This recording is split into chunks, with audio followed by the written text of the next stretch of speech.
नमो तस्स भगवतो अरहतो सम्मा सम्बुद्धस्स।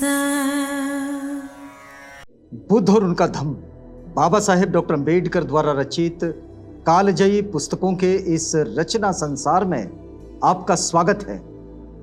आप जानते हैं कि इस समय हम लोग बाबा साहेब डॉक्टर अम्बेडकर द्वारा मूल रूप से अंग्रेजी में रचित ग्रंथ द बुद्धा एंड हिज धम्मा, इसका ये हिंदी अनुवाद आप तक पहुंचा रहे हैं।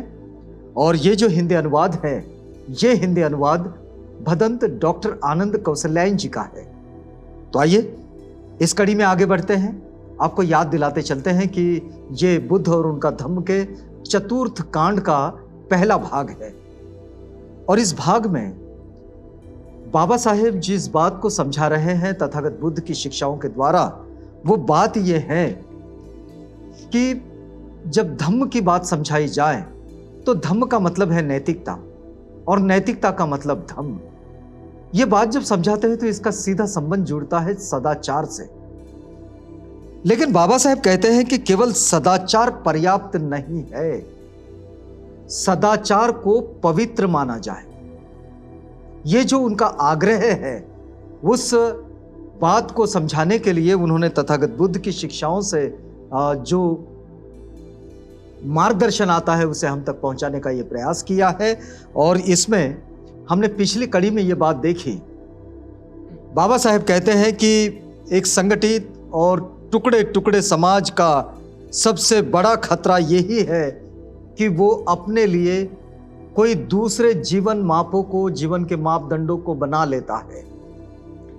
और इसको समझना कैसे चाहिए, तो देखिए कि लोग आपस में अपने अपने टुकड़ों में, अपने अपने गुटों में, अपने अपने समूहों में बड़े सदाचारी हो सकते हैं।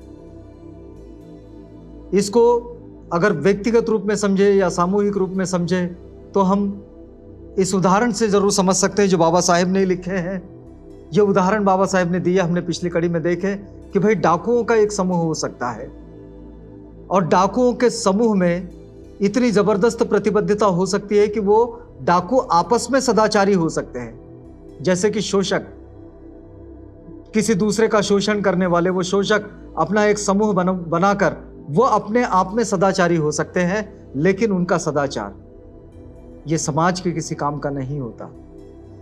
और समाज को अगर सदाचारी बनाए रखना है, उसको नैतिकता में बनाए रखना है, तो फिर सदाचार को पवित्र माना जाना बहुत जरूरी है। क्योंकि यदि किसी चीज को पवित्र मान लिया जाता है तो फिर उसके विरुद्ध आचरण करना यह संभव नहीं होता। और बाबा साहेब अपनी बात को तथागत बुद्ध की शिक्षाओं के द्वारा समझाते हुए आगे बढ़ते हैं। बाबा साहेब लिखते हैं, बाबा साहेब कहते हैं कि जब तक लोगों के जीवन के मापदंड समान ना हो और जब तक लोगों के जीवन आदर्श समान ना हो, तब तक समाज परस्पर मिलजुल कर रहने वाला समाज बन ही नहीं सकता। बाबा साहेब कहते हैं कि जब तक समाज,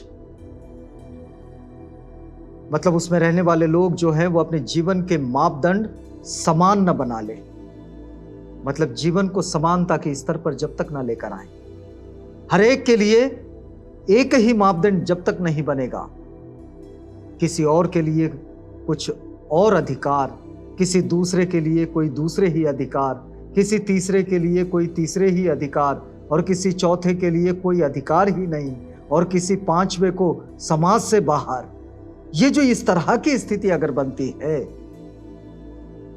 तो जीवन के ये समान मापदंड नहीं हुए किसी भी समाज व्यवस्था में। इसलिए बाबा साहेब कहते हैं कि अगर समाज को परस्पर मिलजुल कर रहने वाला समाज बनना है तो फिर उसके मापदंड जीवन के एक से ही होने चाहिए और उनके जीवन आदर्श भी समान होने चाहिए। हम जो हमारे संविधान में फ्रेटर्निटी की बात करते हैं बाबा साहेब, तो वो फ्रेटर्निटी का मतलब यहां से समझना होता है, क्योंकि धम्म यहां आता है। यहां वो मजहबी, धर्मी या फिर वो रिलीजन वाली मान्यता ये सब कहीं नहीं आती, क्योंकि वहां एक जीवित आदमी का संबंध किसी काल्पनिकता से है, किसी कल्पना से है जो उसके लिए सर्वश्रेष्ठ है। लेकिन धम्म का सीधा संबंध ये दो जीवित व्यक्तियों के साथ है, दो जीवों के साथ है, और दो जीवों को आपस में इस व्यवहार को मजबूत बनाना है। और इसलिए ये बहुत जरूरी है कि दोनों के जीवन के मापदंड जो है वो समान होने चाहिए। अब देखिए बाबा साहेब आगे लिखते हैं कि जब इतनी तरह के जीवन के मापदंड रहेंगे और इतनी तरह के जीवन आदर्श रहेंगे तो व्यक्ति के लिए मन का अविरोधी भाव बनाए रखना असंभव है। अगर जीवन के अलग अलग मापदंड होंगे, अगर जीवन की तरफ देखने का अलग अलग मापदंड होगा, समाज भी अपने लिए अलग मापदंड चुन लेगा और उसमें भारी विषमता होगी, तो फिर उसके एक बने रहने की कोई संभावना नहीं बनती। बुद्धिपूर्वक विचार करने से किसी की जनसंख्या आदि की दृष्टि से जो और जितना जिसका अधिकार होना चाहिए वो ना होकर यदि किसी समाज के एक हिस्से की किसी दूसरे हिस्से पर अनुचित प्रधानता बनी रहेगी तो इसका अवश्यंभावी परिणाम परस्पर का कलह होगा। यदि देखिए फिर एक बार, बुद्धिपूर्वक विचार करने से किसी की जनसंख्या आदि की दृष्टि से जो और जितना जिसका अधिकार होना चाहिए, जिसको जितना अधिकार मिलना चाहिए हर एक को, वो ना होकर यदि किसी समाज के एक हिस्से की किसी दूसरे हिस्से पर, समाज का कोई एक हिस्सा किसी दूसरे हिस्से पर समाज के ही अपनी प्रधानता रखता हो, अपना प्रभुत्व रखता हो, तो फिर निश्चित रूप से इसका रूपांतरण कलह में होगा। आज जो हम सोशल कॉन्फ्लिक्ट देखते हैं, ये सोशल कॉन्फ्लिक्ट इससे आता है क्योंकि एक विशिष्ट वर्ग के पास जो अधिकार है वो अधिकार वो दूसरे वर्ग पर प्रधानता के रूप में थोप देता है, और दूसरे वर्ग के पास में अधिकार नहीं होते, वो अधिकार विहीन हो जाता है, उसे सिर्फ कर्तव्य समझाए जाते हैं। और यहां से जो ये दासता की स्थिति बनती है, इस पर बाबा साहेब लिखते हैं कि अगर ऐसी स्थिति बनी रहेगी तो सामाजिक कलह बार बार होंगे। कलह को रोकने का एकमात्र उपाय है कि सभी के लिए नैतिकता के समान नियम हो और उन्हें पवित्र माना जाए। बाबा साहेब कहते हैं कि यदि कलह को रोकना है, हम लोग कलह को बस कलह के रूप में देखते हैं, लेकिन कलह का कारण जानना बहुत जरूरी है। लोग सिर्फ शांति शांति शांति शांति की बात करते हैं, लेकिन लोग अशांत क्यों हैं इस बात पर कम सोचते हैं। लोग अशांत होते हैं क्योंकि वो अन्यायग्रस्त होते हैं। अब अन्यायग्रस्त को न्याय प्रदान कर दिया जाए, उसके साथ न्याय की प्रस्तावना हो जाए, तो शांति की प्रस्तावना हो। ये जो स्थितियां हैं, हम अपनी समाज व्यवस्था के इस वास्तव को समझे। बाबा साहेब कहते हैं कि इसके लिए नैतिकता को, सदाचार को, धम्म को पवित्र माना जाए। अगर पवित्र मानेंगे तो फिर एक दूसरे के प्रति बुरा व्यवहार नहीं करेंगे, एक दूसरे के प्रति विरोधाभासी नहीं रहेंगे, एक दूसरे के प्रति विषम नहीं रहेंगे। एक तीसरा कारण और भी तथागत की शिक्षा से बाबा साहेब बताते हैं। एक तीसरा कारण यह भी है कि जिसके कारण नैतिकता को पवित्र माना जाए, इसको सर्वमान्य होना चाहिए व्यक्ति की उन्नति के संरक्षण के हित में। वो जो नैतिकता है वो व्यक्ति के संरक्षण के हित में वो होनी चाहिए और उसके उन्नति का संरक्षण उसमें होना चाहिए, और इसको सर्वमान्य भी होना चाहिए।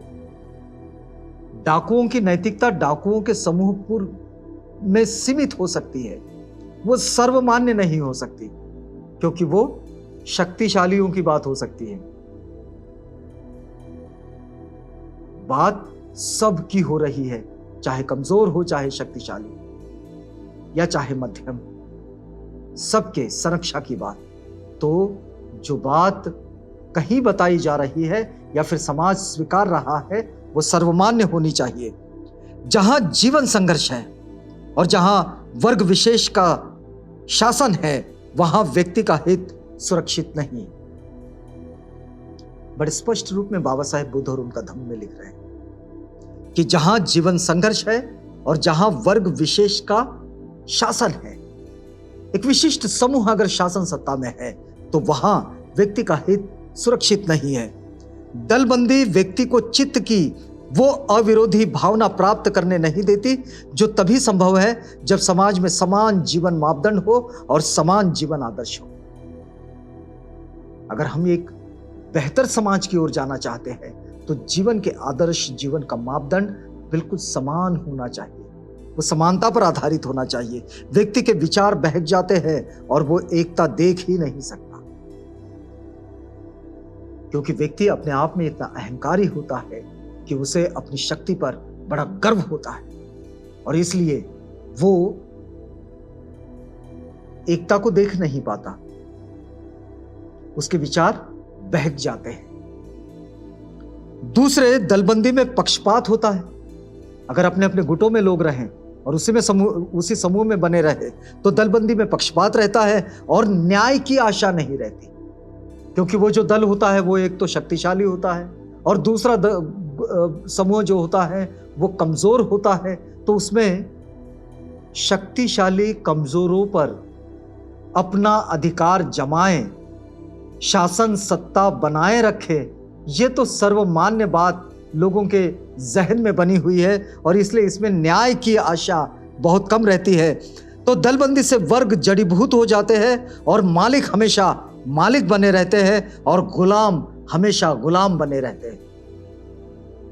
जहां जीवन के आदर्श और जीवन के मापदंड समान नहीं होते हैं, वहां मालिक हमेशा मालिक बने रहते हैं और मजदूर हमेशा मजदूर बने रहते हैं, गुलाम हमेशा गुलाम बने रहते हैं, विशिष्ट अधिकारी हमेशा विशिष्ट अधिकारी बने रहते हैं और गुलाम हमेशा गुलाम ही बने रहते हैं। जब व्यवस्था विषम होती है तो स्थिति यही बनती है, एक विशिष्ट समूह के लोग एक विशिष्ट व्यवस्था में चले जाते हैं, और जो निचला तबका होता है वो निचला तबका वहीं का वहीं रह जाता है। इसका मतलब है कि कुछ लोगों के लिए तो स्वतंत्रता हो सकती है। बाबा साहेब लिखते हैं कि कुछ वर्गों के लिए, कुछ लोगों के लिए स्वतंत्रता हो सकती है, किंतु वो सभी के लिए नहीं। इसका मतलब यह हुआ कि चंद लोगों के लिए समानता हो सकती है, किंतु अधिकांश लोगों के लिए नहीं हो सकती। यदि हम सदाचार को पवित्र ना माने तो, यदि हम धम्म को अपनी जीवन शैली का हिस्सा ना बनाए तो, यदि हम नैतिकता को अपने जीवन से ना जोड़े तो स्थिति क्या बनेगी कि चंद लोगों के लिए समानता होगी और अधिकांश लोग इससे दूर रहेंगे। इसका इलाज क्या है? बाबा साहेब लिखते हैं, प्रश्न है उनका, इसका इलाज क्या है? तो इसका इलाज एक ही है कि भ्रातृ भावना को सर्वमान्य और प्रभावशाली बनाया जाए। भाईचारा, भ्रातृ भावना, बंधुत्व, मित्रत्व, फ्रेटर्निटी, ये सर्वमान्य और प्रभावशाली बनाए जाने चाहिए, तब एक बेहतर समाज बनता है। और इसमें धर्म, मजहब, इन सब का कोई खास संबंध नहीं आता, क्योंकि यहां जीवित मनुष्य का सीधा कल्पना से नाता है, जो उनकी जो काल्पनिक मान्यताएं हैं उनसे नाता है, जो उनके पास उनका ईश्वरवादी दृष्टिकोण है वो उससे नाता है। यहां सामाजिक समूह की बात हो रही है, समाज व्यवस्था की बात हो रही है, और यहां धम्म की जरूरत पड़ती है। क्योंकि धम्म ये दो जीवित लोगों के बीच एक मित्रत्व के संबंध को विकसित होने की बात करता है। और इसलिए देखिए कि भ्रातृभाव क्या है। फिर बाबा साहेब पूछते हैं, सवाल है उनका। पहले तो उन्होंने कहा कि इलाज एक ही है कि भ्रातृ भावना को सर्वमान्य और प्रभावशाली बनाया जाए, यानी कि बंधुत्व को प्रभावशाली बनाया जाए, उसको सर्वमान्य बनाया जाए।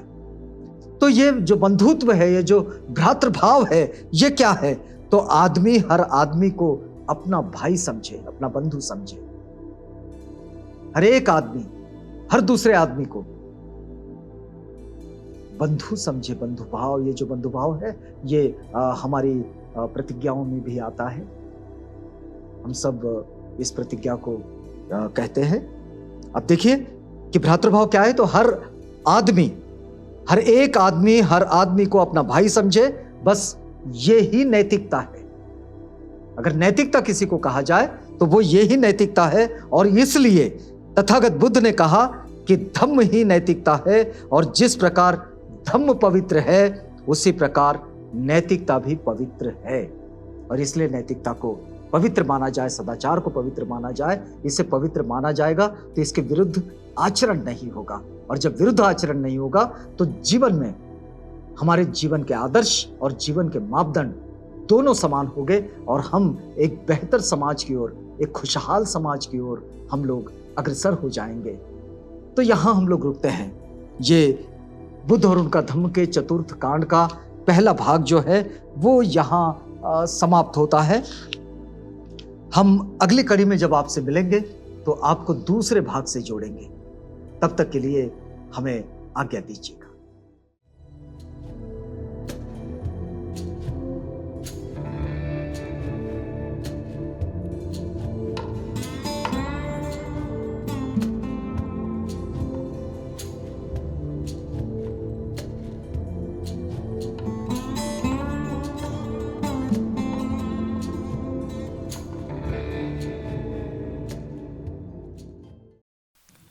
बुद्ध और उनका धम्म।